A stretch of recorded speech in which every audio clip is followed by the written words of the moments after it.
តិភាពពិតបានដល់ដងឡៃយុវជនយុវតីចាស់ក្មេងដូចគ្នាសន្តិភាពពិតបានដល់ដងឡៃយុវជនយុវតីចាស់ក្មេងដូចគ្នារៀនសូត្រថែខ្លួនរក្សាគាំពារគ្រប់វ័យវឌ្ឍនាបានសែនសុខមានជ័យអណាជោគជ័យទាំងអស់គ្នាសន្តិភាពនាំជាតិល្បីសងសាយខ្មែរយើងសប្បាយគ្រប់ទិសទីឋានសន្តិភាពនាំជាតិល្បីសងសាយខ្មែរយើងសប្បាយគ្រប់ទិសទីឋានរស់ដោយថ្លៃថ្នូ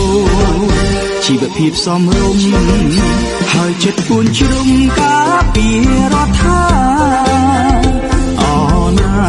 ការពាររាជរដ្ឋា